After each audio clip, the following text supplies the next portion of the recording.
میں مبلغ بنوں سنتوں کا، خوب چرچا کروں سنتوں کا، ہو کرم بہر خاک مدینہ۔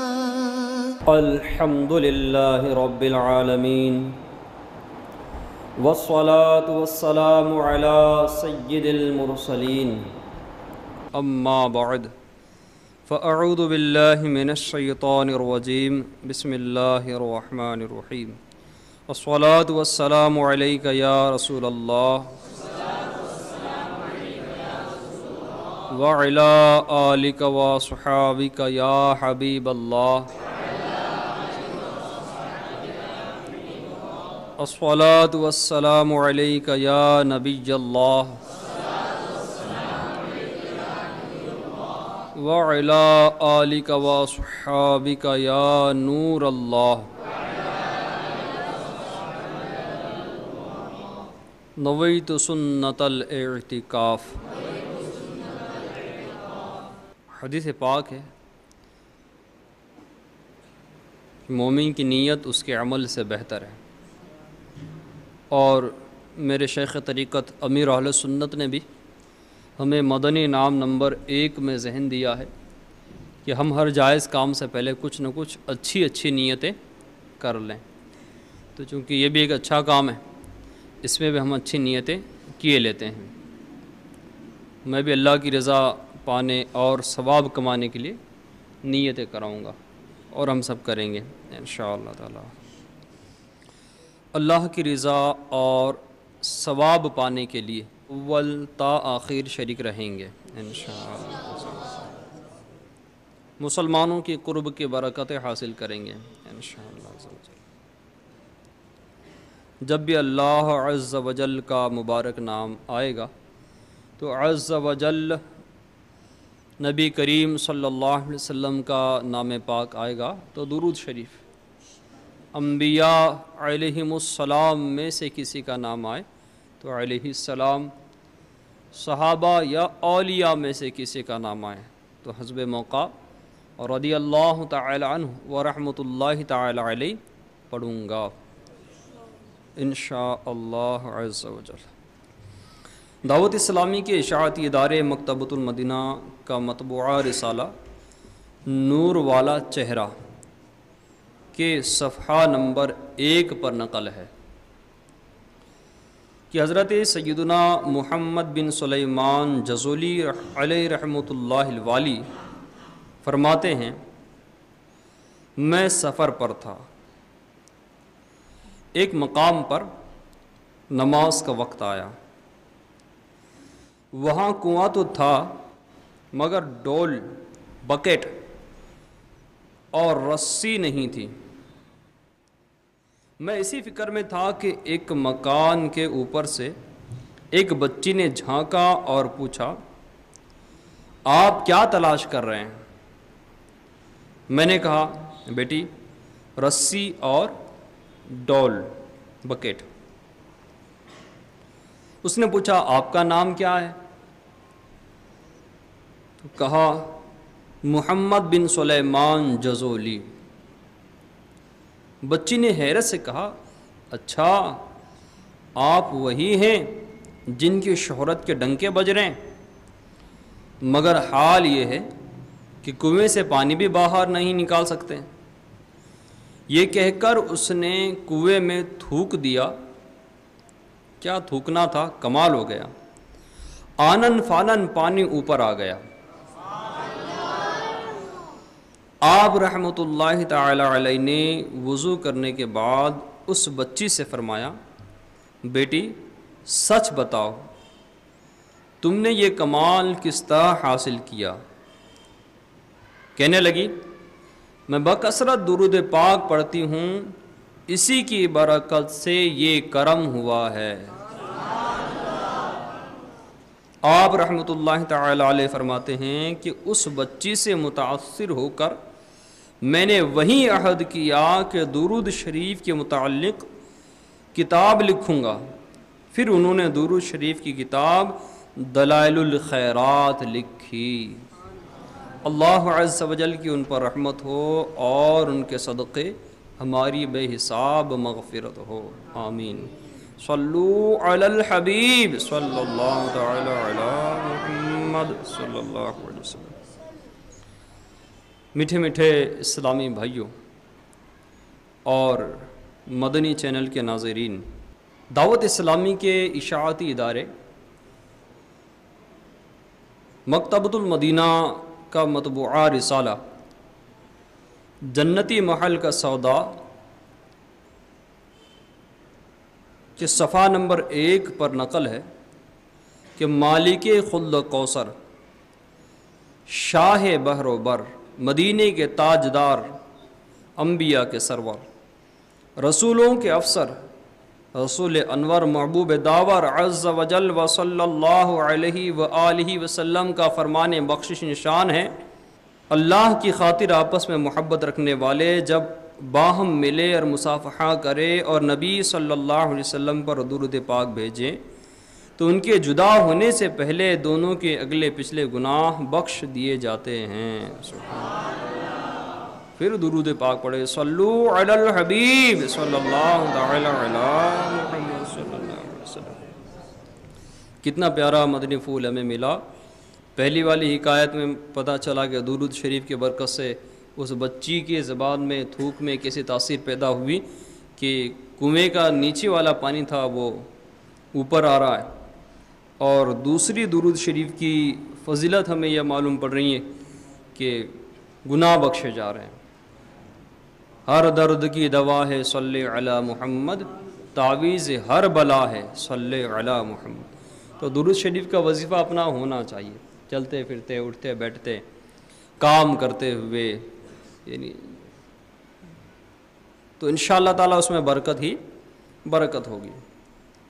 حضرت سیدنا مالک بن دینار علیہ رحمۃ اللہ الغفار ایک بار بصرہ کے ایک محلے میں ایک زیر تعمیر عالی شان محل کے اندر داخل ہو گئے۔ کیا دیکھتے ہیں کہ ایک حسین نوجوان مزدوروں کو اور مستریوں کو، کام کرنے والوں کو بڑے انہماک کے ساتھ ہر کام کی ہدایت دے رہا ہے۔ حضرت سیدنا مالک بن دینار علیہ رحمۃ اللہ الغفار نے اپنے رفیق حضرت سیدنا جعفر بن سلیمان علیہ رحمۃ اللہ الحنان سے فرمایا، ملاحظہ فرمائیے، یہ نوجوان محل کی تعمیر اور زیب و زینت کے معاملے میں کس قدر دلچسپی رکھتا ہے، مجھے اس کے حال پر رحم آ رہا ہے۔ میں چاہتا ہوں کہ اللہ تعالیٰ سے دعا کروں کہ اسے اس حال سے نجات دے۔ کیا عجب کہ یہ جوانان جنت سے ہو جائے۔ یہ فرما کر حضرت سیدنا مالک بن دینار علیہ رحمۃ اللہ الغفار حضرت سیدنا جعفر بن سلیمان علیہ رحمۃ اللہ الحنان کے ساتھ اس کے پاس تشریف لے گئے، سلام کیا۔ اس نے آپ رحمۃ اللہ تعالی علیہ کو نہیں پہچانا۔ جب تعارف ہوا، پہچان ہوئی، تو آپ رحمۃ اللہ علیہ کی خوب عزت و توقیر کی اور تشریف آوری کا مقصد دریافت کیا کہ آپ کا کیسے آنا ہوا۔ حضرت سیدنا مالک بن دینار علیہ رحمۃ اللہ الغفار نے اس نوجوان پر انفرادی کوشش کا آغاز کرتے ہوئے فرمایا، آپ اس عالیشان محل پر کتنی رقم خرچ کرنے کا ارادہ رکھتے ہیں؟ نوجوان نے عرض کی 1,00,000 درہم۔ حضرت سیدنا مالک بن دینار علیہ رحمۃ اللہ الغفار نے فرمایا، اگر یہ رقم آپ مجھے دے دے تو میں آپ کے لیے ایک ایسے عالی شان محل کی ضمانت لیتا ہوں جو اس سے زیادہ خوبصورت اور پائیدار ہے۔ اس کی مٹی مشک و زعفران کی ہوگی، وہ کبھی منہدم نہ ہوگا، اور صرف محل ہی نہیں بلکہ اس کے ساتھ خادم، خادمائیں، سرخ یاقوت کے قبے، نہایت شاندار اور حسین خیمے وغیرہ بھی ہوں گے۔ اس محل کو معماروں نے نہیں بنایا بلکہ وہ صرف اللہ تعالیٰ کے کن یعنی ہو جا کہنے سے بنا ہے۔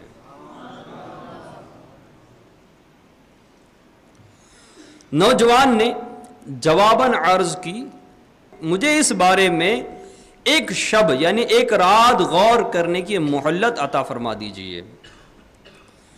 حضرت سیدنا مالک بن دینار علیہ رحمۃ اللہ الغفار نے فرمایا بہت بہتر۔ اس مکالمے کے بعد، اس گفتگو کے بعد یہ حضرات وہاں سے چلے آئے۔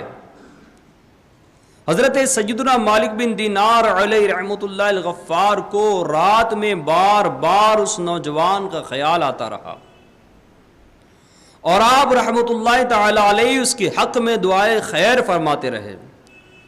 صبح کے وقت پھر اس جانب تشریف لے گئے تو نوجوان کو اپنے دروازے پر منتظر پایا، یعنی انتظار کرتا ہوا پایا۔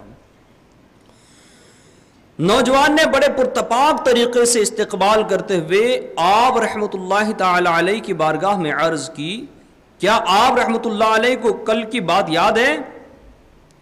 حضرت سیدنا مالک بن دینار علیہ رحمۃ اللہ الغفار نے فرمایا کیوں نہیں؟ تو نوجوان 1,00,000 درہم کی تھیلیاں حضرت سیدنا مالک بن دینار علیہ رحمۃ اللہ الغفار کے حوالے کرتے ہوئے عرض گزار ہوا کہ یہ رہی میری پونجی، اور یہ حاضر ہیں قلم، یہ لو دوات اور کاغذ۔ حضرت سیدنا مالک بن دینار علیہ رحمۃ اللہ الغفار نے کاغذ اور قلم ہاتھ میں لے کر اس مضمون کا بیع نامہ تحریر فرمایا کہ بسم اللہ الرحمن الرحیم۔ یہ تحریر اس غرض کے لیے ہے کہ حضرت سیدنا مالک بن دینار علیہ رحمۃ اللہ الغفار فلاں بن فلاں کے لیے اس کے دنیاوی مکان کے عوض اللہ تعالیٰ سے ایک ایسے شاندار محل دلانے کا ضامن ہے، اگر اس محل میں مزید کچھ اور بھی ہو تو اللہ تعالیٰ کا فضل ہے۔ اس 1,00,000 درہم کے بدلے میں نے ایک جنتی محل کا سودا فلاں بن فلاں کے لیے کر لیا ہے، جو اس کے دنیاوی مکان سے زیادہ وسیع اور شاندار ہے، اور وہ جنتی محل قرب الہی کے سائے میں ہے۔ حضرت سیدنا مالک بن دینار علیہ رحمۃ اللہ الغفار نے یہ تحریر لکھ کر بیع نامہ نوجوان کی حوالے کر کے 1,00,000 درہم شام سے پہلے فقراء و مساکین میں تقسیم فرما دیے۔ اس عظیم عہد نامے کو لکھے ہوئے ابھی 40 روز بھی نہ گزرے تھے کہ نماز فجر کے بعد مسجد سے نکلتے ہوئے حضرت سیدنا مالک بن دینار علیہ رحمۃ اللہ الغفار کی نگاہ محراب مسجد پر پڑی۔ کیا دیکھتے ہیں کہ اس نوجوان کے لیے لکھا ہوا وہی کاغذ وہاں رکھا ہے، اور اس کی پشت پر بغیر سیاہی یعنی بغیر انک کے یہ تحریر چمک رہی تھی، اللہ عزیز حکیم کی جانب سے مالک بن دینار کے لیے پروانہ براعت ہے، تم نے جس محل کے لیے ہمارے نام سے ضمانت لی تھی وہ ہم نے اس نوجوان کو عطا فرما دیا، بلکہ اس سے 70 گنا زیادہ نوازا۔ سبحان اللہ۔ حضرت سیدنا مالک بن دینار علیہ رحمۃ اللہ الغفار اس تحریر کو لے کر بعجلت یعنی جلدی سے نوجوان کے مکان پر تشریف لے گئے۔ وہاں سے آہ و فغاں کا شور بلند ہو رہا تھا۔ پوچھنے پر بتایا گیا کہ یہ نوجوان کل فوت ہو گیا ہے۔ غسال نے بیان دیا کہ اس نوجوان نے مجھے اپنے پاس بلایا اور وصیت کی کہ میری میت کو تم غسل دینا، اور ایک کاغذ مجھے کفن کے اندر رکھنے کی وصیت کی۔ چنانچہ حسب وصیت اس کی تدفین کی گئی۔ حضرت سیدنا مالک بن دینار علیہ رحمۃ اللہ الغفار نے محراب مسجد سے ملا ہوا کاغذ غسال کو دکھایا تو وہ بے اختیار پکار اٹھا، واللہ العظیم یہ تو وہی کاغذ ہے جو میں نے کفن میں رکھا تھا۔ یہ ماجرا دیکھ کر ایک شخص نے حضرت سیدنا مالک بن دینار علیہ رحمۃ اللہ الغفار کی خدمت میں 2,00,000 درہم کے عوض ضمانت نامے لکھنے کی التجا کی، تو فرمایا جو ہونا تھا ہو چکا، اللہ عز و جل جس کے ساتھ جو چاہتا ہے کرتا ہے۔ حضرت سیدنا مالک بن دینار علیہ رحمۃ اللہ الغفار اس مرحوم نوجوان کو یاد کر کے اشک باری فرماتے رہے، اللہ عز و جل کی ان پر رحمت ہو اور ان کے صدقے ہماری مغفرت ہو۔ جس کو خدائے پاک نے دی خوش نصیب ہے، کتنی عظیم چیز ہے دولت یقین کی۔ میٹھے میٹھے اسلامی بھائیوں، اس حکایت میں جہاں اور بھی مدنی پھول ہیں، اس میں سے ایک یہ بھی ہے کہ حضرت سیدنا مالک بن دینار علیہ رحمۃ اللہ الغفار نے اس نوجوان کو اپنا گھر تعمیر کرتے ہوئے پایا، بڑی رقم خرچ کرنے کا ارادہ جان لیا، تو دل میں کیا خواہش پیدا ہوئی کہ یار کاش کہ اس نوجوان کو وہ محل ملے جو کبھی فنا نہ ہو، کاش یہ نوجوان یہاں عیش و عشرت کے خواب دیکھ رہا ہے، اس کو وہ عیش ملے جس عیش کو کبھی ختم نہیں ہونا ہے، جو عیش کبھی ختم نہیں ہونے والا، وہ عیش اس نوجوان کو مل جائے، وہ آرام اس نوجوان کو مل جائے۔ آپ نے نیکی کا ذہن دیا، نیکی کی دعوت کا ذہن دیا۔ پیارے پیارے اور میٹھے اسلامی بھائیوں، حالانکہ وہ محل بنانا ناجائز نہیں تھا، جائز کمائی سے گھر بنایا جائے جائز ہے، حلال کمائی سے گھر بنایا جائے جائز ہے، اس کے بعد بھی آپ رحمۃ اللہ تعالی علیہ کا کیسا مدنی ذہن تھا کہ میرے بھائی کو آخرت میں فائدہ ہو۔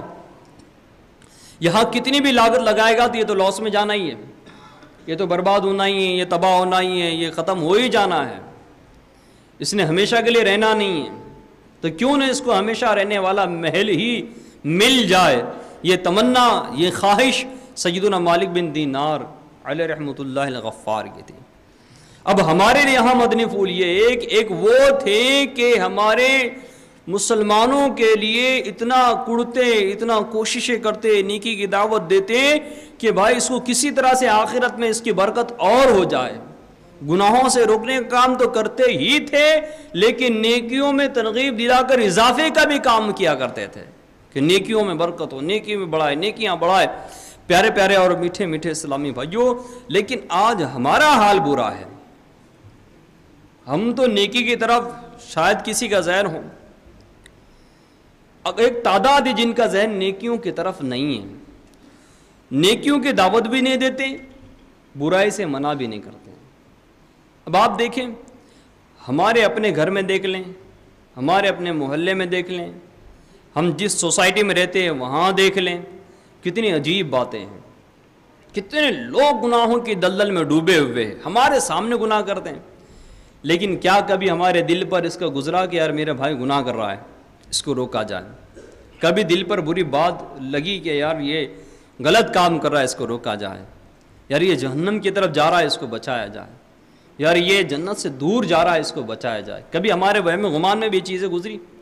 ہمارے سامنے داڑیاں منڈاتے ہیں لیکن ہمارے ماتھے پر شکن نہیں آتا ہے، ہمیں برا بھی نہیں لگتا ہے، ہمارے سامنے پکچر دیکھتے ہیں، ہمارے سامنے ٹی وی پر فلمیں اور ڈرامے دیکھتے ہیں، ہمارے سامنے گالیاں بکتے ہیں، ہمارے سامنے بد نگاہیاں کرتے ہیں، ہمارے سامنے بہت کچھ کرتے ہیں، تاش کھیلتے ہیں، شطرنج کھیلتے ہیں، ہمارے سامنے وہ گندے اڈوں کی طرف جاتے ہیں، ہمیں برا نہیں لگتا ہے۔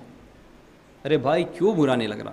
کاش کہ ہمیں یہ سعادت مل جاتی کہ ہم نیکی کی دعوت کو عام کرنے والے بن جاتے، برائی کو منع کرنے والے بن جاتے۔ جب سے ہمارا یہ کام چھوٹا ہے، ہمارے کردار پست ہو گئے، ہماری مسجدیں ویران، ہمارے اخلاق برباد، ہماری ترقی رک گئی، ہم ہر جگہ سے پیٹے گئے، ہر جگہ ہمیں پیچھے ہی ہونا پڑ رہا ہے جب سے ہم نے نیکی کی دعوت کا سلسلہ چھوڑ دیا۔ میٹھے میٹھے اسلامی بھائیوں، امیر اہل سنت شیخ طریقت اپنی کتاب نیکی کی دعوت میں فرماتے ہیں کہ واقعی حالات بد سے بدتر ہوتے جا رہے ہیں، ایسا لگتا ہے کہ اب اسلام کا تو صرف نام ہی رہ گیا ہے۔ 100 کروڑ افسوس، مسلمانوں کا انداز زندگی زیادہ تر غیر مسلموں والا ہو چکا ہے۔ نہایت توجہ سے یہ روایت سماعت فرمائیے اور دل جلائیے، بلکہ ہو سکے تو آنسو بہائیے۔ چنانچہ مولائے کائنات علی المرتضیٰ شیر خدا کرم اللہ تعالی وجہہ الکریم سے روایت ہے کہ اللہ عز و جل کے محبوب دانائے غیوب منزہ عن العیوب عز و جل و صلی اللہ علیہ وسلم کا فرمان غیب نشان ہے، ان قریب لوگوں پر وہ وقت آئے گا جب اسلام کا صرف نام اور قرآن کا صرف رسم رواج ہی رہ جائے گا، ان کی مسجدیں آباد ہوگی مگر ہدایت سے خالی۔ مفسر شہیر حکیم الامت حضرت مفتی احمد یار خان نعیمی رحمۃ اللہ تعالی علیہ اس حدیث پاک کے تحت فرماتے ہیں اسلام کا صرف نام ہی رہ جائے گا، یعنی وہ اس طرح کہ مسلمانوں کے نام اسلامی ہوں گے اور اپنے آپ کو مسلمان بھی کہتے ہوں گے، مگر رنگ ڈھنگ سب کافروں کے سے ہوں گے، جیسا کہ آج کل دیکھا جا رہا ہے، یا ارکان اسلام نام و شکل تو باقی رہیں گے مگر مقصود فوت ہو جائے گا۔ مثلا نماز کا ڈھانچہ ہوگا، خشوع و خضوع نہیں ہوگا، زکوٰۃ دیں گے مگر قوم پروری ختم ہو جائے گی، حج کریں گے مگر صرف سیر و تفریح کے لیے، جہاد ہوگا مگر صرف ملک گیری یعنی حکومت و سلطنت کے حصول کے لیے۔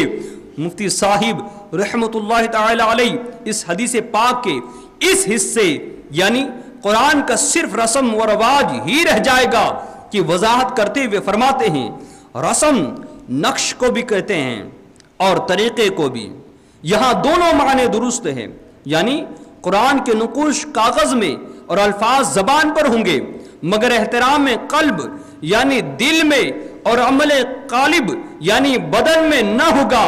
یا رسمن قرآن پڑھایا یا رکھا جائے گا کچہریوں یعنی کورٹوں میں جھوٹی قسمیں کھانے کے لیے اور گھروں میں میت پر پڑھنے کے لیے تو اس کا استعمال ہوگا مگر عمل کرنے کے لیے نہیں۔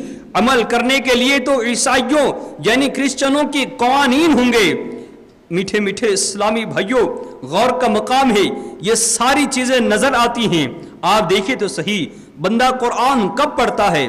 یا تو اپنے کاؤنٹر پر بیٹھ کر روزی میں رزق میں برکت حاصل کرنے کے لیے پڑھتا ہے، یا پھر کسی کی میت ہو جائے تو قرآن خوانی میں قرآن پڑھا جاتا ہے۔ میرے میٹھے اسلامی بھائیوں اور مدنی چینل کے ناظرین، غور تو کریں کہ یہ قرآن ہمیں کیوں ملا؟ یہ تو اللہ کے قانون کی کتاب ہے، یہ تو اللہ کے قانون کی کتاب ہے، اس میں ہمارے لیے بڑی رہنمائی ہے، ہمارے لیے پورے قوانین اللہ نے اس میں بیان فرما دی، ہماری زندگی کیسی گزرے، لیکن ہم نے صرف اور صرف اس کو کچھ ہی چیزوں کے لیے رکھا ہے۔ پھر مفتی صاحب اس حصہ حدیث کہ ان کی مسجدیں آباد ہوں گی مگر ہدایت سے خالی سے مراد یہ ہیں، فرماتے ہیں کہ اس سے مراد یہ ہے کہ مسجدوں کو کی عمارات عالی شان، در و دیوار نقشی والے، بجلی کی فٹنگ بھی خوب مگر نمازی کوئی نہیں، ان کے امام بے دین، گویا مسجدیں بجائے ہدایت کے بے دینیوں کا سر چشمہ بن جائے گی۔ ہر مسجد سے لاؤڈ سپیکر کے ذریعے درس کی آوازیں تو آئیں گی مگر ان بے دین علماء کے وہ درس زہر قاتل ہوں گے جن میں قرآن کے نام پر کفر و طغیان یعنی بغاوت و سرکشی پھیلائی جائے گی۔ حدیث پاک کے آخر حصے کی شرح کرتے ہوئے فرماتے ہیں یعنی بے دین علماء سوء یعنی بد مذہب اور بد عمل عالموں کی کثرت ہوں گی جن کا فتنہ سارے مسلمانوں کو اس کے گھیرے میں لے لے گا، جیسے دائرے کا خط کہ جہاں سے شروع ہوتا ہے وہی پہنچ کر دائرہ مکمل بنا دیا جاتا ہے۔ یاد رہے مساجد میں ہونے والے علماء حق کے درس قرآن و حدیث اور ایمان افروز بیانات کی یہاں ہرگز مذمت مراد نہیں، ان حضرات کے دروس و بیانات امت کے لیے سر چشمہ ہدایت اور باعث نزول رحمت و سبب مغفرت ہوتے ہیں۔ چنانچہ مشہور بزرگ حضرت سیدنا حاتم اصم رحمت اللہ تعالی علیہ ایک بار بلخ شہر میں بیان فرما رہے تھے۔ دوران بیان گناہ گاروں کی خیر خواہی کے جذبے کے تحت دعا مانگی، اے پروردگار عز وجل اس اجتماع میں جو سب سے بڑا گنہگار ہے اپنی رحمت سے اس کی مغفرت فرما دے۔ ایک کفن چور بھی وہاں موجود تھا۔ جب رات ہوئی تو وہ کفن چرانے کی غرض سے قبرستان گیا، مگر جو ہی قبر کھودی ایک غیبی آواز گونج اٹھی، اے کفن چور، تو آج کے دن حاتم اصم رحمت اللہ تعالی علیہ کے اجتماع میں بخشا جا چکا ہے، پھر آج رات یہ گناہ کیوں کرنے لگا ہے؟ یہ سن کر وہ رو پڑا اور اس نے سچے دل سے توبہ کر لی۔ میٹھے میٹھے اسلامی بھائیوں اور مدنی چینل کے ناظرین، مسلمانوں کی حالات آج ناگفتہ بہ ہے۔ گناہوں کا زوردار سیلاب جسے دیکھو بہائی لیے جا رہا ہے۔ کوئی سٹے میں پڑا ہوا ہے، کوئی جوئے میں پڑا ہوا ہے، کوئی شراب کے اڈے پر نظر آ رہا ہے، کوئی ماں باپ کو ستا رہا ہے، کوئی گالیاں بک رہا ہے، کوئی انٹرنیٹ کے ذریعے اپنے آپ کو تباہ کر رہا ہے، کوئی عشقیہ و فسقیہ مضامین پڑھ رہا ہے، تو کوئی غلط باتیں دیکھ رہا ہے، حیا سوز مناظر دیکھ رہا ہے، تو کوئی اکیلے میں جا کر موبائل پر، ملٹی میڈیا موبائل پر وہ ساری چیزیں دیکھ رہا ہے جسے دیکھنے سے گناہ ہوتا ہے۔ اکیلے میں دیکھ رہا ہے، تنہائی میں دیکھ رہا ہے، فوٹو دیکھ رہا ہے، نہ جانے کیا کیا اور کیسے کیسے عجیب و غریب گناہ ہو رہے ہیں۔ ایک سیلاب ہے جو بس مسلمانوں کو بہائی لیے چلے جا رہا ہے۔ پھر اس میں حب جاہ، خود پسندی، ریا، شماتت جیسی بلائیں بھی آ ملی ہے، اور جس نے مسلمانوں کو تباہ کر کے رکھ دیا ہے۔ ایسے میں دیکھیے کہ تبلیغ قرآن و سنت کی عالمگیر، غیر سیاسی تحریک، دعوت اسلامی کا مدنی ماحول کسی نعمت عظمیٰ سے کم نہیں ہے۔ اس سے ہردم وابستہ رہیے۔ الحمدللہ عز وجل اس سے منسلک ہونے والوں کی زندگیوں میں حیرت انگیز طور پر تبدیلیاں بلکہ مدنی انقلاب برپا ہو جاتا ہے۔ اس ضمن میں ایک مدنی بہار ملاحظہ فرمائیے۔ چنانچہ باب المدینہ کے علاقے کے ایک اسلامی بھائی اپنی زندگی میں آنے والے مدنی انقلاب کے بارے میں کچھ یوں تحریر فرماتے ہیں کہ میں بدقسمتی سے عشق مجازی میں گرفتار ہو کر گناہوں میں بدمست ہو گیا تھا، کسی لڑکی کی محبت میں گرفتار ہو کر گناہوں میں جا پڑا تھا۔ ایک روز مجھے خبر ملی کہ گھر والوں نے اس کی شادی کہیں اور کر دی ہے، اور اس صدمے کے بعد میری زندگی اجیرن یعنی دشوار ہو کر رہ گئی۔ بالآخر میرا بھی انجام وہی ہوا جو عشق مجازی میں شیطان کی ہاتھوں کھلونا بننے والے سینکڑوں ناکام و نامراد عاشقوں کے ساتھ ہوتا ہے۔ چنانچہ بیزار ہو کر میں چرس، افیون، شراب، ہیروئن اور نشہ آور انجیکشنز جیسی مہلک منشیات کا عادی بن گیا۔ اپنے فاسد گمان میں قلبی سکون پانے کی خاطر شاید ہی کوئی ایسا نشہ ہو جو میں نے نہ کیا ہو۔ زندگی سے اس قدر تنگ آ چکا تھا کہ معاذ اللہ کئی بار تو خودکشی کی بھی ناکام کوشش کی۔ خود کو ختم کرنے کی خاطر پیٹرول تیزاب تک پی لیا، لیکن سانسوں کی گنتی ابھی کچھ باقی تھی۔ رب العالمین عز و جل کی بے نیازی پر قربان جاؤں کہ اتنی نافرمانیوں کے باوجود اس نے مجھ پر باب رحمت بند نہ کیا۔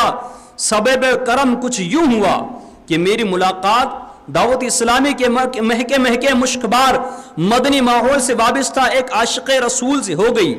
ان کے میٹھے بول سن کر میرے دل میں اثر نو جینے کی امید جاگ اٹھی۔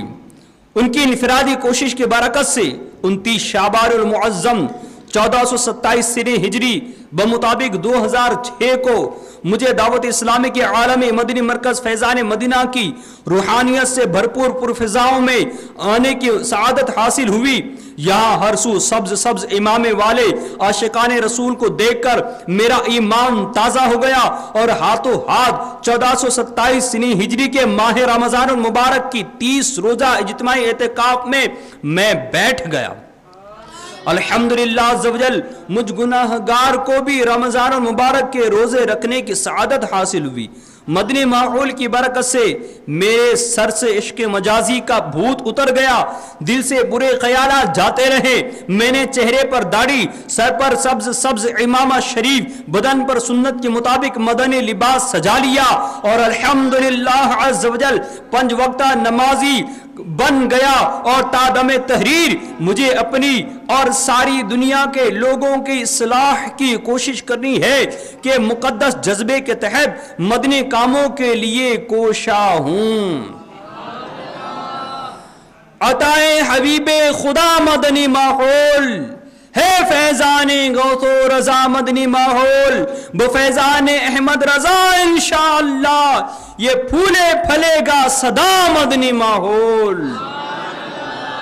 صلو علی الحبیب صلی اللہ تعالی علی محمد صلی اللہ علیہ وسلم۔ میرے شیخ طریقت مزید آگے فرماتے ہیں کہ میٹھے میٹھے اسلامی بھائیوں، دیکھا آپ نے عشق مجازی کی آگ میں سلگنے والا عاشق ناشاد ایک عاشق رسول کے انفرادی کوشش کے نتیجے میں دعوت اسلامی کے مدنی ماحول میں آ کر عشق رسول کا جام پینے میں کامیاب ہو گیا۔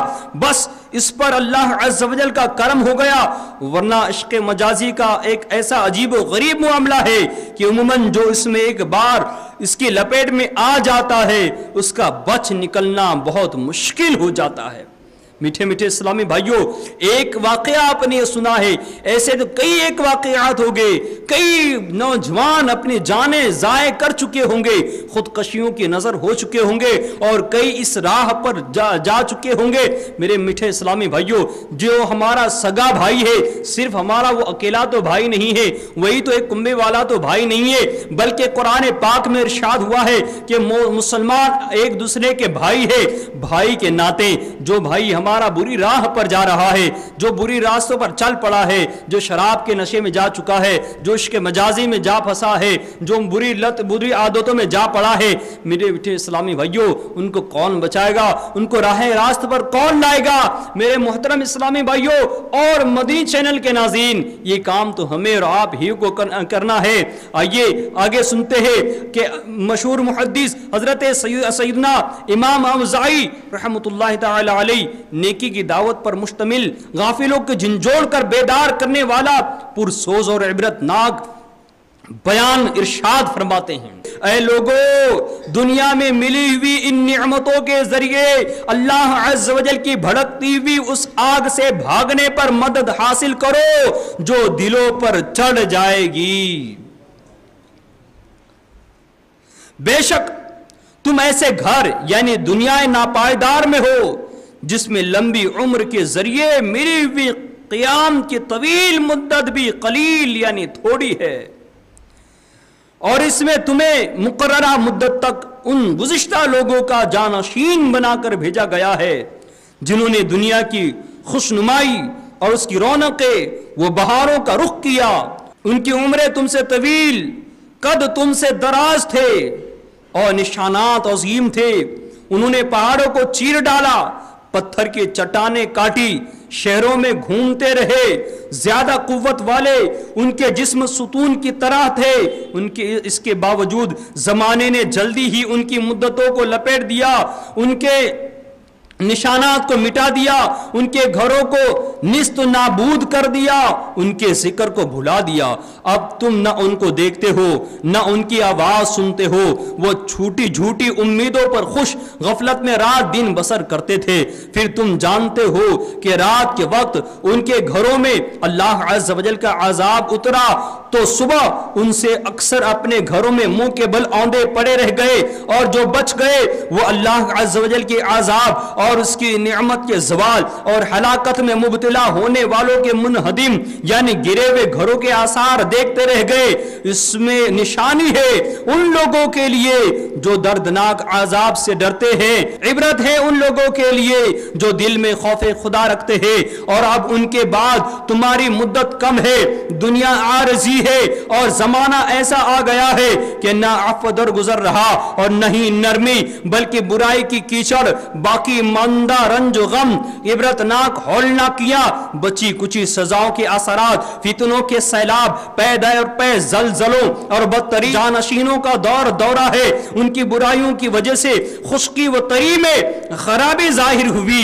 پس تم ان کی طرح نہ ہونا جنہیں لمبی امیدوں اور لمبی مدتوں نے دھوکے میں ڈال دیا اور خواہشات کے ہو کر رہ گئے۔ ہم اللہ عز و جل سے سوال کرتے ہیں کہ ہمیں اور تمہیں ان لوگوں میں کر دے جو اپنی نظر کی حفاظت کرتے ہوئے اسے پورا کرتے ہیں اور اپنے حقیقی ٹھکانے کو پہچان کر خود کو تیار رکھتے ہیں۔ موت ٹھہری آنے والی آئے گی، جان ٹھہری جانے والی جائے گی، روح رگ رگ سے نکالی جائے گی، تجھ پہ ایک دن خاک ڈالی جائے گی، قبر میں میت اترنی ہے ضرور، جیسی کرنی ویسی بھرنی ہے ضرور۔ میٹھے میٹھے اسلامی بھائیوں اور مدنی چینل کے ناظرین، غور کا مقام ہے، تھوڑی سی زندگی ہے اور اس تھوڑی سی مختصر سی زندگی میں ہم نے اپنی آخرت کو بنانا ہے۔ یہاں کی 60 سالہ زندگی قلیل ہے، تھوڑی سی ہے، 70 سالہ زندگی پھر بھی تھوڑی ہے، مل گئی کسی کو تو 100 سال پھر بھی تھوڑی ہے کہ سال یہاں کی ختم ہو جائے گے، لیکن اس کے بعد والی زندگی بڑی لمبی زندگی ہے۔ یہیں پر ہم نے اس زندگی کو بنانا ہے اور اس کو بنانے کا بہترین ذریعہ نیکی کی دعوت کو عام کرنا ہے۔ ہم نے اپنے آپ کو بھی ان تباہیوں سے بچانا ہے جو آخرت میں درپیش ہوگی اور اپنے گھر والوں کو بھی اس سے بچانا ہے، اپنے مسلمانوں کو بھی اس سے بچانا ہے اور نیکی کی دعوت کو عام کرنا ہے۔ میرے میٹھے اسلامی بھائیوں، ہم بہت فضیلت والے ہیں ان معنوں میں کہ ہم امت سرکار ہے، سرکار صلی اللہ علیہ وسلم کی امتی ہیں، غلام ہیں۔ اللہ تعالیٰ نے ہماری فضیلت بیان فرمائی ہے۔ آئے سنیں اللہ رب العباد عز و جل اس امت کی خصوصیت بیان کرتے ہوئے پارہ 4 سورہ آل عمران کی آیت نمبر 110 میں ارشاد فرماتا ہے، ترجمہ کنز الایمان، تم بہتر ہو ان سب امتوں میں جو لوگوں میں ظاہر ہوئی، بھلائی کا حکم دیتے ہو اور برائی سے منع کرتے ہو اور اللہ پر ایمان رکھتے ہو۔ یقیناً ہمارے پیارے پیارے اور میٹھے میٹھے آقا مکی مدنی مصطفیٰ صلی اللہ تعالی علیہ وآلہ وسلم تمام انبیاء کرام علیہم السلام میں سب سے افضل و اعلیٰ ہے، اور آپ صلی اللہ علیہ وسلم کے صدقے میں آپ صلی اللہ علیہ وسلم کی امت تمام امتوں میں افضل ہے۔ اور افضلیت کا سبب کیا ہے؟ کہ ہم میں زیادہ طاقتور لوگ ہوں گے یہ سبب ہے، یا زیادہ ہوشیار لوگ ہوں گے یہ سبب ہے، یا زیادہ پیسے والے ہوں گے یہ سبب ہے، یا زیادہ ڈگریاں والے ہوں گے یہ سبب ہے؟ کیا ہے؟ کیا سبب ہے ہماری فضیلت کا؟ ہمیں افضل کیوں بتایا گیا؟ میٹھے میٹھے اسلامی بھائیوں، ہمیں افضل اس لیے بتایا گیا کہ ہم نیکی کی دعوت دیتے ہیں، برائی سے منع کرتے ہیں اور اللہ پر ایمان رکھتے ہیں، اس سبب سے ہمیں بتایا گیا۔ یہ ہماری خصوصیت ہے، نیکی کی دعوت کو عام کرنا اور برائی سے منع کرنا، یہ ہماری خصوصیت ہے، لیکن افسوس کہ اس سے ہم دور جا چکے۔ میں آپ سے پوچھتا ہوں اے مدنی چینل کے ناظرین اور آپ یہاں موجود حاضرین سب سے، کیا ہم نے اس فریضے کو صحیح طریقے سے انجام دیا؟ ارے ذرا غور تو کر لیں کہ ہم نے جب نماز کو جا رہے تھے، کئی لوگ بے نمازی باہر کھڑے ہوئے تھے، کیا ہم نے ان کو دعوت بھی دی؟ کیا ہم نے اپنے بھائیوں کو نماز کے لیے لے کر گئے؟ یہاں جتنے بیٹھے ہیں صحیح بتائیں، کیا ہمارے گھر میں سبھی افراد نمازی ہیں؟ کیا ہماری ماں نمازی ہیں؟ کیا ہمارے ابو نمازی ہیں؟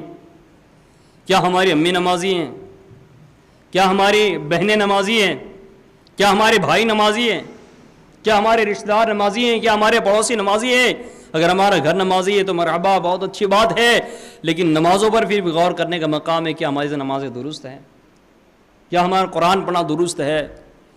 کہ ایسا تو نہیں نمازیں پڑھ رہے ہیں اور ہماری نمازیں ضائع ہو رہی ہیں؟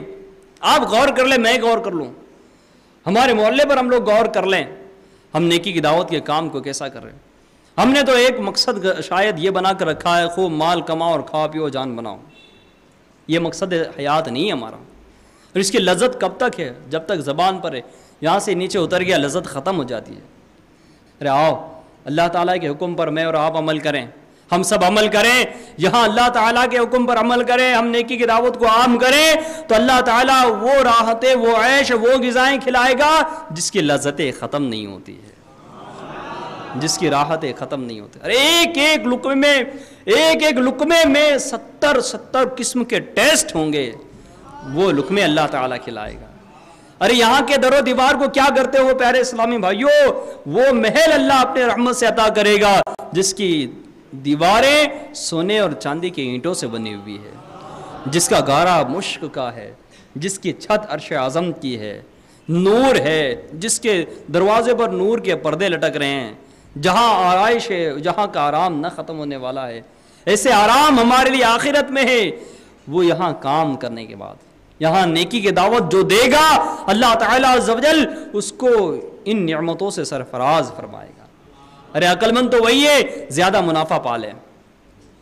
اگر دنیا میں بھی دیکھا جائے تو سودے میں اگر دو چیزیں رکھی جائے، ایک جگہ منافع زیادہ مل رہا ہے، ایک جگہ کم مل رہا ہے، تو ہم زیادہ منافع کی طرف جائیں گے۔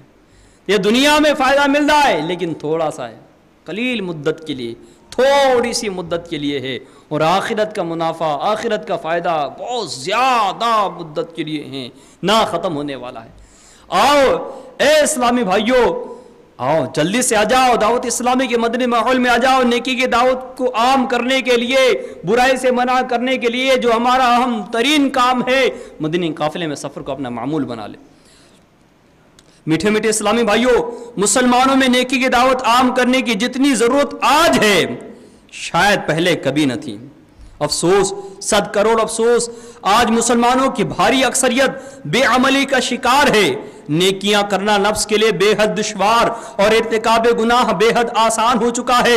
مسجدوں کی ویرانی، سینما گھروں اور ڈرامہ گاہوں کی رونقیں دین کا درد رکھنے والوں کو آٹھ رلاتی ہے۔ TV, VCR, dish antenna, internet اور کیبل کا غلط استعمال کرنے والوں نے گویا اپنی آنکھوں سے حیا دھو ڈالی ہے۔ تکمیل ضروریات اور حصول سہولیات کی حد سے زیادہ جد و جہاد نے مسلمانوں کی بھاری تعداد کو فکر آخرت سے یکسر غافل کر دیا ہے۔ گالی دینا، تہمت لگانا، بدگمانی کرنا، غیبت کرنا، چگلی کھانا، لوگوں کے عیب جاننے کی جستجو میں رہنا، لوگوں کے عیب اچھالنا، جھوٹ بولنا، جھوٹے وعدے کرنا، کسی کا مال کھانا، خون بہانا، کسی کی بلا اجازت شرعی کسی کو تکلیف دینا، قرض دبا لینا، کسی کی عاریتن یعنی وقتی طور پر لی ہوئی چیز کو واپس نہ کرنا، مسلمانوں کو برے القاب سے پکارنا، کسی کے نام بگانا، کسی کی چیز اسے ناگوار گزرنے کے باوجود بلا اجازت استعمال کرنا، شراب پینا، جوا کھیلنا، چوری کرنا، زنا کرنا، فلمیں ڈرامے دیکھنا، گانے باجے سننا، سود و رشوت کا لین دین، ماں باپ کی نافرمانی کرنا اور انہیں ستانا، امانت میں خیانت کرنا، بد نگاہی کرنا، عورتوں کا مردوں کی اور مردوں کا عورتوں کی مشابہت کرنا، بے پردگی، غرور، تکبر، حسد، ریاکاری، اپنے دل میں کسی مسلمان کا بغض و کینہ رکھنا،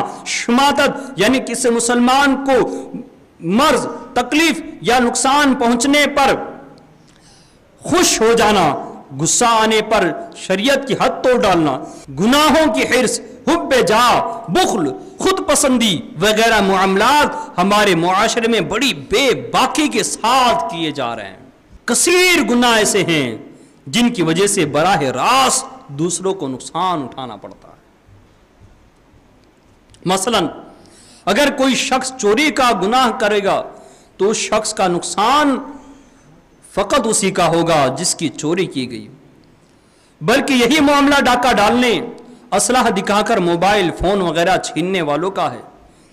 دنیاوی نقصان تو ایک طرف رہے گا، گناہ کرنے والوں کا اصل بڑا نقصان آخرت کا ہے۔ اے سنتوں کا درد رکھنے والے عاشقان رسول، ذرا سوچئے گناہوں کے دلدل میں پھنسنے والوں کو کون نکالے گا؟ اخلاق کی تنزلیوں اور پستیوں کی طرف گرتے چلے جانے والوں کو کردار کی بلندیوں کی جانب کون ابھارے گا؟ جہنم میں لے جانے والے اعمال میں مصروف رہنے والوں کو جنت میں لے جانے والے اعمال پر کون لگائے گا؟ میٹھے میٹھے اسلامی بھائیوں، ہمیں خود ہی ایک دوسرے کی اصلاح کرنی ہوگی۔ ہم گھر گھر جا کر ان گناہوں میں ڈوبے ہوئے اسلامی بھائیوں کو گناہوں کے دلدل سے نکالنے میں کامیابی کی کوشش میں لگے رہیں۔ یاد رکھیں، جو آگ پڑوس میں لگی ہے وہ ایک سوچ کر نہ رہیں کہ وہ تو پڑوس میں ہی ہے، لیکن وہ گناہوں کی آگ کہیں ہمارے گھر کو بھی نہ جلا ڈالے۔ ارے بھائی، آپ بچے ہوئے ہیں، لیکن ضروری نہیں کہ آپ کی اولاد بھی بچ جائے۔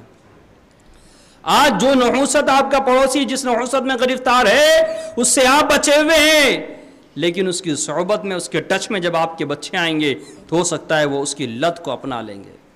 دوستی کا ایک اچھا خاصا اثر ہوتا ہے، صحبت کا ایک اثر ہوتا ہے، کیوں نہیں پھر ہم اچھی صحبت فراہم کرنے کے لیے تیار ہو جاتے؟ کیوں نہیں ہم معاشرے کے بگڑے ہوئے حالات کو بنانے کے لیے تیار ہو جاتے؟ ہم نے کیوں اپنا ذہن اپنے میں، میری بیوی، میرے بچے، میری دکان، میرا مکان ہی کا بنائے رکھا ہے؟ نہیں، اس کے لیے نہیں ہے۔ ہم تو یہ کریں کہ ہم اپنی بھی صلاح کی کوشش کرتے رہے اور سارے دنیا کے لوگوں کی صلاح کی کوشش میں مصروف رہے۔ اگر ایسا نہیں کریں گے مشکلات کا سامنا۔ ارے جو ہمارا ڈویژن ہے، ہمارا جو شہر ہے، اس کے اطراف میں دیکھ لیں کتنا برا حال ہے۔ مسجدوں کا کیا حال ہے آپ جانتے ہیں؟ مسجدوں کا کیا حال ہے؟ کتنی مسجدیں آباد ہیں، کتنی مسجدیں ویران ہیں، کتنی ایسی پڑی ہوئی ہیں، کیسی دیواریں ٹوٹ چکی ہیں، کہیں کو جالے لگ چکے ہیں، پتہ نہیں کیسی کیسے حالات میں ہیں، اور جو خبریں آپ کو مل رہی ہیں اخبارات میں وہ تو ہے ہی۔ میرے محترم اسلامی بھائیوں، بہت برا حال ہے۔ جیسے ایک مسجد کا دیکھ لیں، ہم نے اپنے گھر کو آباد کرنے کا ذہن بنا لیا ہے، لیکن اللہ کا گھر ویران، اس کی فکر ہم کو نہیں ہے۔ یہ ہماری سوچ بیکار ہے کہ ہم اپنا گھر آباد کر کے خوش ہو جائیں گے۔ نہیں، جب تک اللہ کا گھر آباد نہیں ہوگا ہمارا بھی گھر آباد نہیں ہو سکتا۔ ہمارے گھر میں جھگڑے ہیں، ہمارے گھر کے اندر پرابلمز چل رہی ہے، ناچاکیاں ہیں، قرضے میں ڈوبے ہوئے، بیماریاں ہیں، فلاں پریشانی ہے، فلاں پریشانی ہے، فلاں پریشانی ہے، سب کر کے تھک گئے، لیکن پریشانی دور نہیں ہو رہی ہے۔ کچھ تو سبب ہوگا۔ ارے بھائی، کچھ تو سبب ہوگا۔ اے اللہ کے گھر کو ویران کر دینے والوں اور اپنے گھر کی آبادی کی خواب دیکھنے والوں، یہ آبادی کی خواب کبھی مکمل نہیں ہوں گے، کیونکہ اللہ کے گھر کو ویران کر دیا۔ ہاں، لیکن جو اللہ کے گھر کو آباد کر دے، اللہ تعالیٰ اس کے گھروں کو آباد فرما دیتا ہے۔ دیکھیں، درد آتا ہے، ایک مسلمان کا دل ٹوٹنا چاہیے، کڑنا چاہیے، درد اس کو ہونا چاہیے۔ اللہ کا گھر ویران ہو گیا، میرے سے جتنا ممکن ہو جلدی میں جا کر اس گھر کو آباد کر دوں۔ تبلیغ قرآن و سنت کی عالمگیر غیر سیاسی تحریک دعوت اسلامی کے عاشقان رسول کے سنتوں کی تربیت کے مدنی قافلے 3 دن 12 دن 30 دن 12 ماہ کے لیے راہ خدا میں سفر پر رہتے ہیں۔ عاشقان رسول کا ایک مدنی قافلہ سنتوں کی تربیت کی غرض سے باب الاسلام کے ایک گاؤں میں پہنچا۔ وہاں کی مسجد پر تالا پڑا ہوا تھا۔ لوگوں سے ترغیب بنا کر جب مسجد کا دروازہ کھولا، مدنی قافلے کے مسافر یہ دیکھ کر غمگین ہو گئے کہ طویل عرصے سے صفائی نہ ہونے کی وجہ سے مسجد کے در و دیوار گرد و غبار سے اٹے پڑے ہیں، ہر طرف مکڑیوں کے جالے تنے ہوئے ہیں۔ مدنی قافلے والوں کے استفسار یعنی پوچھنے پر بتایا گیا کہ کافی عرصہ ہوا یہاں کے مسلمانوں نے نماز پڑھنی چھوڑ دی ہے، جس کی بنا پر امام صاحب بھی جا چکے ہیں۔ اسی وجہ سے مسجد پر تالا لگا دیا گیا ہے۔ افسوس، مسجد بند کر دی گئی تھی اور گاؤں میں ہر طرف گناہوں کی گرم بازاری تھی۔ اکثر دکانوں پر گانے باجے اور ٹی وی پر فلمیں ڈرامے جاری تھے۔ کیا برا حال ہو گیا ہے۔ دیکھا آپ نے اب مسلمانوں کے حالات کس قدر ابتر ہوتے جا رہے ہیں۔ حالانکہ ایک دور ایسا بھی تھا کہ رات دن مسجد آباد ہوا کرتی تھی، اور آج ویرانی کا دور تھا، علم دین سے بہت دور جا چکے۔ ہمارے ایک اسلامی بھائی کا بیان ہے کہ جب وہ ایک گاؤں میں پہنچے، کسی کا انتقال ہو گیا۔ انتقال کے بعد جب قبرستان پہنچے، قبرستان میں نمک ڈالنے کی تیاریاں شروع تھی۔ اسلامی بھائی نے پوچھا کہ بھائی کیا کر رہے ہیں؟ کہنے لگے کہ یہ نمک ڈال رہے ہیں، پھر اس پر میت کو رکھیں گے، اس پر سے پھر نمک ڈال دیں گے۔ تھرا گیا ہمارا اسلامی بھائی، کہنے لگا نہیں نہیں ایسا نہ کرو، یہ ہم مسلمانوں کا طریقہ نہیں ہے، یہ کسی اور کا ہے، آؤ اس کو برگے لگا کر نماز جنازہ پڑھ کر اس کو دفن کر دیں۔ کیا یہی حال دیکھتے رہ جائیں گے ہم لوگ؟ مسلمانوں کا برا حال ہے، بہت برا حال ہے۔ خدا را آ جائیے ہم مل کر اس امت کے لیے کچھ کام کرنے میں کامیاب ہو جائے۔ وہ زندگی کتنی مبارک جو زندگی اللہ کے دین اسلام کے کام آ جائے، وہ زندگی، وہ جوانی کیسی مبارک جو مدنی قافلوں کے کام آ جائے، وہ جوانی کتنی مبارک جو میرے آقا صلی اللہ علیہ وسلم کی اس ٹوٹی ہوئی امت کو بنانے کے کام آ جائے۔ اس جوانی پر کتنی رشک آتا ہوگا، اور کیسا رشک آئے گا جو جوانی میرے آقا امام ہمام، امام تشنکام، امام حسین رضی اللہ تعالیٰ عنہ کے نام پر لگ چکی ہوگی۔ ان کے بھی بچوں کی جوانی انہوں نے اسلام کے لیے قربان کر دیے۔ آؤ اے حاضرین و ناظرین، آئے ہم سب مل کر مدنی قافلے کے مسافر بنے۔ ان ویران مسجدوں کو ہم نے آباد کرنا ہے، مسلمانوں کی تباہ حالی کو ہم نے دور کرنا ہے، ورنہ ہم سے پوچھا گیا تو ہمارے لیے بھاری پڑ جائے گی۔ دیر نہ کرو، آ جاؤ، کل کیا آئے گا دن ہمیں پتہ نہیں ہے۔ آج جوانی ہمارے پاس، آج کر لو، کل کا آنے والا دن ہمارے لیے خیر لائے کوئی ضروری نہیں ہے، آنے والا دن ہمارے لیے بھلائی لائے کوئی ضروری نہیں ہے، پتہ نہیں کس آفت میں ہم کو ڈال دے کوئی بھروسہ نہیں ہے۔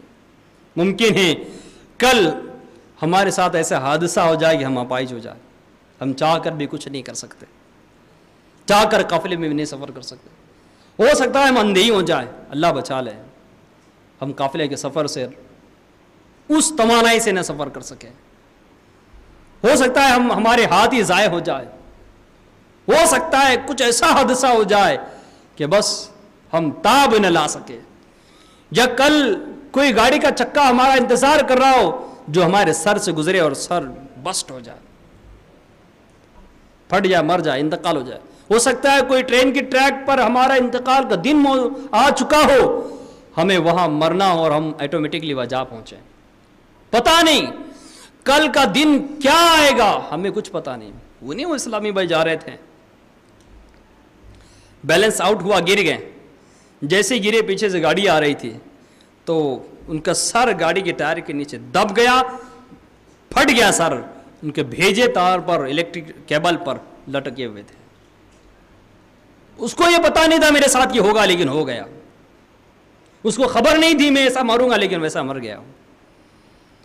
ہمارا کیا ہوگا کچھ بھی پتا نہیں ہے، ہماری جوانی کا کیا ہوگا پتا نہیں، کل ہو سکتا ہے ایسی بیماری لگ جائے کہ یار ہم کسی کام کے نہ رہ جائیں، کوما ہی یعنی پیر سلپ ہو جائے، پیچھے دماغ پر مار لگ جائے، کوما میں چلے جائے، نہ زندہ نہ مردہ، کچھ نہیں کر سکتے، بیڈ پر پڑے رہے، یا ایسے اپائج بن جائے، اللہ بچا لے کہ بیڈ پر پڑے پڑے، بستر پر پڑے پڑے، بستر نے بھی برداشت نہ کیا اور ہمارے پیٹھ کو زخم کر دیے، کچھ بھی ہو سکتا ہے۔ آج اللہ نے زندگی دی ہے، آج اللہ تعالیٰ نے جوانی دی ہے، آج اللہ تعالیٰ نے مہلت دی ہے، آج اللہ تعالیٰ عز و جل نے ہمیں یہ موقع دیا ہے، آ جاؤ، جلدی آؤ، اس کا فائدہ اٹھا لو، کل کی امید پر مت رہنا کہ کل کا دن ہمیں ملے گا، آ جاؤ آج یہ قافلے میں سفر کر لو، یہ مسجدوں کی ویرانیاں ہمیں بلا رہی ہے، یہ جوانوں کی تباہیاں ہمیں بلا رہی ہے، یہ برباد ہونے والے جوان ہمیں بلا رہے ہیں، ہماری کئی بہنیں ایسی ہیں جن کا شوہر زندہ ہے لیکن وہ بیوہ والی زندگی گزار رہی ہے، کئی ہمارے بچے ایسے ہیں جن کے باپ زندہ ہے لیکن وہ یتیموں والی زندگی گزار رہے ہیں۔ کیا ہمارے گھر میں جو بچے ہیں ان پر شفقت کرتے ہیں؟ کیا ان بچوں کا خیال ہمیں نہیں آتا جو اپنے باپ کی شفقت کے ہاتھ کو ترس رہے ہیں، جو ابو کہنے کے لیے ترس رہے ہیں، جن کے ابا زندہ ہے لیکن نشے کے ایسے عادی بن گئے ہیں کہ توجہ نہیں دے پا رہے ہیں۔ ارے آ جاؤ اے میٹھے اسلامی بھائیوں، آ جاؤ اے مسلمانوں کا درد رکھنے والوں، اے سنتوں کا درد رکھنے والوں، آ جاؤ دعوت اسلامی کے ساتھ آ جاؤ، ہم سب چل کر مدنی قافلے میں اس معاشرے کو سدھارنے کی کوشش کریں۔ کاروبار سب کے ساتھ ہے، نوکری سب کے ساتھ ہے، کل مر جاؤ گے تو یہ نہیں ہوگا کہ میں نوکری پر کیسا جاؤں گا، زندگی ختم ہو جائے گی، حادثہ ہو جائے گا تو بول نہیں پاؤ گے میرا جاب کا کیا ہوگا، میری دکان کا کیا ہوگا۔ وقت نکالنا ہوگا، ہمیں وقت کو ایڈجسٹمنٹ کرنا ہوگا، ہم صرف دنیا کے لیے پیدا نہیں کیے گئے. ہمارا ایک کام نیکی کی دعوت کا بھی ہے. پیغمبر کوئی نہیں آنے والے, اب کوئی نبی نہیں آنے والے. ہمارے نبی آخری نبی ہیں, ہمارے نبی آخری نبی ہے. اب یہ کام تو ہم نے ہی کرنا ہے, امت مسلمہ نے ہی کرنا ہے. دیر کس بات کی. یہاں حاضرین اسلامی بھائی سے مدنی التجا ہے, اتنی بڑی تعداد میں آپ جمع ہیں. کاش کہ ہمارا ذہن یہ بن جائے کہ یار نہیں, میں نے اپنے اسلام کے لیے کچھ کرنا ہے, اپنی قوم کے لیے کچھ کرنا ہے, ہمارے مسلمانوں کے لیے میں نے کچھ کرنا ہے. تو انشاءاللہ تعالی عز و جل پھر وہ دن دور نہیں کہ ہر طرف ہریالی ہریالی چھا جائے گی. اب دیکھیں نا, نیکی کی دعوت میں باپا جان نے کتنی پیاری بات لکھی ہے. پچھلے کا دور کیسا مبارک دور تھا. اللہ اللہ, وہ یاد کریں تو دل للچا جاتا ہے. کاش کہ وہ دور دوبارہ آ جائے, ہم بھی دیکھنے والے بن جائیں. نیکی کی دعوت میں باپا جان لکھتے ہیں کہ میٹھے میٹھے اسلامی بھائیوں, دیکھا آپ نے اب مسلمانوں کے حالات کس قدر ابتر ہوتے جا رہے ہیں. حالانکہ ایک دور ایسا بھی تھا کہ رات دن مسجد آباد ہوا کرتی تھی. چنانچہ حجت الاسلام حضرت سیدنا امام ابو حامد محمد بن محمد غزالی علیہ رحمۃ اللہ الوالی فرماتے ہیں, نیک لوگ فکر آخرت کی وجہ سے مسجدوں میں پڑے رہتے تھے تاکہ جتنا زیادہ ہو سکے اس مختصر ترین زندگی کی مہلت سے فائدہ اٹھا کر آخرت کی ابدی اور ہمیشگی والی نعمت جمع کر لے. عبادت کرنے والوں کی کثرت کے سبب مسجد کے باہر لڑکے وغیرہ اشیاء خورد و نوش یعنی کھانے پینے کے سامان بیچنے کے لیے آ جایا کرتے تھے. یوں کھانے پینے کی اشیاء بھی عبادت گزاروں کو بآسانی دستیاب ہو جاتی. سبحان اللہ, وہ کیسا پاکیزہ دور تھا کہ مسجدوں میں رات دن رونق ہوا کرتی تھی. اور آج تو مسجد کی ویرانی دیکھ کر کلیجہ منہ کو آتا ہے. اے موت کا یقین رکھنے والے اسلامی بھائیوں, جس سے بن پڑے وہ کسب حلال اور والدین وہ اولاد وغیرہ کی دیکھ بھال نیز دیگر حقوق العباد کی بجا آوری کے بعد جو وقت فارغ بچے اسے ضرور ذکر و درود, فکر آخرت اور اچھی صحبت میں گزارنے کی کوشش کرے اور ہمارے مسجدیں آباد کرنے کے لیے لگ جائے. آئے لگے ہاتھ نیت کر لے کہ جو وقت بچے ہم دعوت اسلامی کے ساتھ مل کر مسجدوں میں گزاریں گے. دیکھو باپا نے ذہن دیا ہے کہ مسجد بھرو تحریک, مسجدوں کو بھر دو, نمازی بنا دو, برائیوں سے مسلمان ایٹومیٹکلی بچ جائیں گے. اس کے کام دیکھ لے, دعوت اسلامی کے کام دیکھ لے, کتنی تدبیروں اور کتنی حکمتوں سے میرے باپا جان نے کام ترتیب دیے ہیں. مسجد کا درس دے دیا ہے تاکہ مسجد میں بیٹھ کر لوگ اللہ تعالیٰ کا ذکر کریں, حدیثیں سنیں سنائیں. آؤ اس میں بھی نیت کر لیں, یہ وقت بھی مسجد میں بیٹھے ہیں. آپ دیکھیں جمعہ کے دن عصر سے لے کر مغرب تک کے مسجد میں بیٹھنے کا ذہن دعوت اسلامی دے رہی, اس کے کاموں میں شامل ہے کہ آؤ تربیتی حلقہ لگا لے, یہ مقبولیت کا وقت ہے, مانگ لے اللہ کریم سے, یہ مانگنے کا وقت ہے. دنیا نے کیا دینا ہے. پھر کہا گیا سنڈے, جو ویاپاری لوگ ہیں, جو جاب گورنمنٹ سرونٹ ہیں, جن کو سنڈے کی چھٹی ہوتی ہے, ان کے لیے سہولت دے دی گئی ہے کہ آ جاؤ یہ ایک دن راہ خدا میں دے دو اور اعتراف میں یا کسی گاؤں میں جا کر وہ دن گزار لے, اللہ کی عبادت میں گزار لے, عصر کے بعد علاقائی دورہ کر لے, مغرب کے بعد بیان کر لے, نیکی کی دعوت کو عام کر لے. ارے بھائی آپ نے ایک کو سمجھا دیا, ایک نمازی بن گیا. جب تک جتنی نمازیں پڑھتا رہے گا آپ کو اس وقت تک ثواب ملتا رہے گا. کتنی بڑی بات ہے. آپ نے ایک کو مدرسۃ المدینہ بالغان میں قرآن پڑھنا سکھا دیا, جتنی آیات پڑھے گا ہر آیت کا جتنا ثواب اس کو ملے گا اتنا ثواب سکھانے والے کو بھی ملے گا. مسجد میں مدرسۃ المدینہ بالغان لگتی ہے ہمارے, آ جاؤ, 41 منٹ کا سوال ہے, 41 منٹ کے اندر آ جاؤ, ہم آپ کو قرآن پڑھنا سکھا دیں گے. ارے آؤ تو صحیح دعوت اسلامی میں آ جاؤ. ارے مسلمان ہو کر قرآن پڑھ دینا آئے, کتنی عجیب بات ہے. باپا جان مدنی مذاکرے میں فرما رہے تھے, اللہ کرے کہ ہمیں مدنی مذاکرہ دیکھنے کا نصیب ہو جائے, اللہ کرے ہمارا شوق مدنی مذاکرہ دیکھنے کا بن جائے.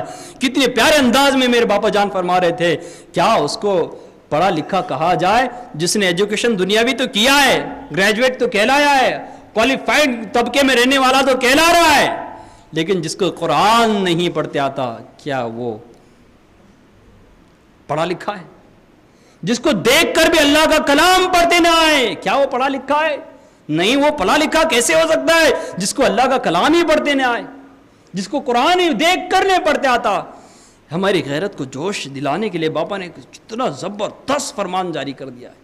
چبھنے والی بات ہے کہ ہاں یار میں تو جاہل ہوں, میں اردو پڑھ لے رہا ہوں, میں انگلش پڑھ لے رہا ہوں, میں فارسی پڑھ رہا ہوں, میں فلاں زبان پڑھ رہا ہوں, میں فلاں زبان پڑھ رہا ہوں, فلاں میں نے ڈگری حاصل کری, ساری ڈگریاں ہم نے حاصل کر لی ہیں, لیکن قرآن پڑھنے کی بھی ڈگری حاصل کر لی ہے, ہم نے قرأت درست کر لی ہے, ہم نے ناظرہ سنا دیا ہے. نہیں تو ہم کہیں کہ پڑھے لکھے, ہم پڑھے لکھے ہیں کیا؟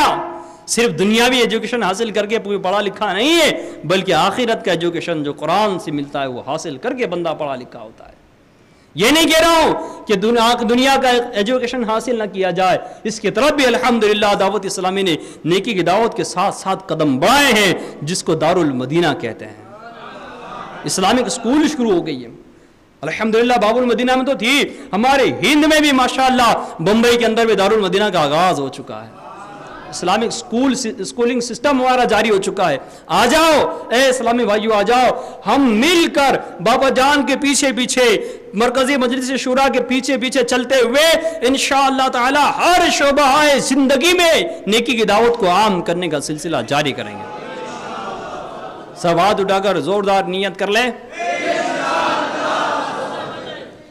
مختصر سے زندگی میں پانے کے دن ہے بھائیو, پالو ورنہ سوچتے رہ جائیں گے اور زندگی یوں ہی ختم ہو جائے گی, اور وہاں افسوس کے علاوہ کچھ بھی نہیں ہوگا.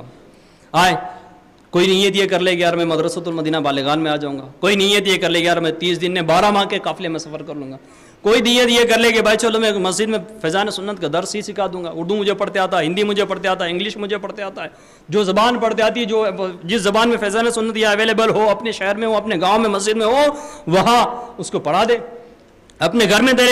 دیکھیں کتنا ثواب ملے گا, اس کا ثواب آخرت کا ذریعہ بھی ہے. کہ بے شک فیضان سنت سے درس دینا بھی نیکی کی دعوت ہی کا ایک ذریعہ ہے. لہٰذا ہمت کیجئے, شیطان سے پیچھا چھڑائیے, سستی اڑائیے, اور روزانہ کم از کم 2 درس ضرور دیجئے. مسجد درس, چوک درس, بازار درس وغیرہ میں کم از کم کسی ایک کی ترغیب فرمائیں, نیز وقت مقررہ کے اندر روزانہ ضرور ضرور گھر درس کے ذریعے بھی خوب سنتوں کے مدنی پھول اٹھائیے اور ڈھیر ثواب کمائیے. اس ضمن میں 2 حدیث مبارکہ سنیے اور جھومیے. فرمان مصطفیٰ صلی اللہ علیہ وسلم ہے, جو شخص میری امت تک کوئی اسلامی بات پہنچائے تاکہ اس سے سنت قائم کی جائے یا اس سے بد مذہبی دور کی جائے, وہ جنتی ہے. سبحان اللہ. آؤ دوسرا فرمان مبارک سنتے ہیں. ارشاد ہوتا ہے, دعائیں مصطفیٰ ہے صلی اللہ علیہ وسلم, اللہ تعالیٰ اس کو تر و تازہ رکھے جو میری حدیث کو سنے, یاد رکھے اور دوسروں تک پہنچائے. 2 حدیثیں آپ نے اور ہم نے سنی ہیں, کتنی پیاری ترغیب مل رہی ہے ہم کو درس فیضان سنت کی. چلے جی اپنے گھر میں ہی درس کی نیت کر لے. کون نیت کرتا ہے؟ اپنے گھر میں دیتے, چلو اپنے گھروں میں دیتے, روزانہ درس دیں, انشاءاللہ تعالیٰ نیکی کی دعوت عام ہو جائے گی. اللہ کرے ہمیں عمل کی توفیق مل جائے. صلو علی الحبیب صلی اللہ تعالی علی محمد. میں مبلغ بنوں سنتوں کا, خوب چرچا کروں سنتوں کا, ہو کرم بہر خاک مدینہ.